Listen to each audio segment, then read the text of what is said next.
CM Chandrababu మంత్రి లోకేష్ కు మాజీ మంత్రి గుడివాడ అమర్నాథ్ సవాల్ విసిరారు. అమరావతిలో జరిగిన అవినీతిపై చర్చకు సిద్ధంగా ఉండాలని ఛాలెంజ్ విసిరారు.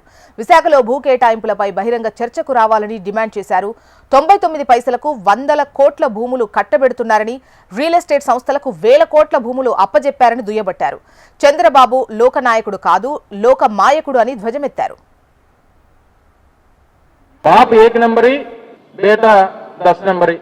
పూర్వం నుంచి ఇది హిందీ సామెత మనందరికీ తెలుసు. అబద్ధాలు, కుట్రలు, కుతంత్రాలు, మా నాయకుడి మీద వేసేటువంటి అబండాలు, ఇవన్నీ కూడా తండ్రిని మించిపోయి 10 రెట్లు తండ్రిని మించిపోయినటువంటి స్థానంలో కొడుకు ఉండడం అనేటువంటిది చాలా గొప్పతనం. ప్రజలు ఏమనుకుంటారు? పెట్టుబడులు తీసుకురావడానికి వెళ్ళారు అనుకుంటారు. తప్పు.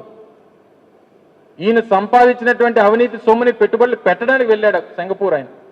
నేను ఈరోజు సవాల్ చేస్తా ఉన్నా ముఖ్యమంత్రి గారికి, ముఖ్యమంత్రి గారి కొడుక్కి సవాల్ చేస్తా ఉన్నా.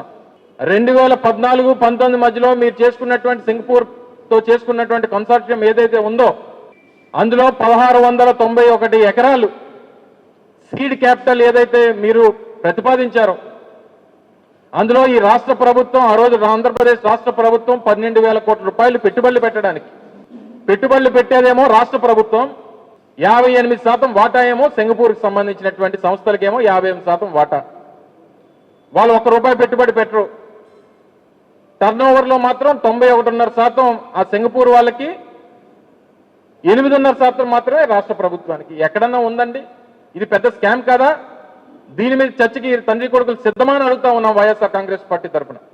భారతదేశంలో ఏ రాష్ట్రంలోనన్నా ఈ రేటుకి ఆ లూలు సంస్థకి ఏ కంపెనీ ఏ రాష్ట్రం అన్న ఇచ్చిందో చెప్పానండి. ఆయన పుట్టి పెరిగినటువంటి కేరళ కూడా, ఆయన కేరళ వాసే కదా ఆయన. సరే, జీసీసీ నేషన్స్ లో, గల్ఫ్ కంట్రీస్ లో పెద్ద ఎత్తున పెట్టుబడులు ఉన్నాయి.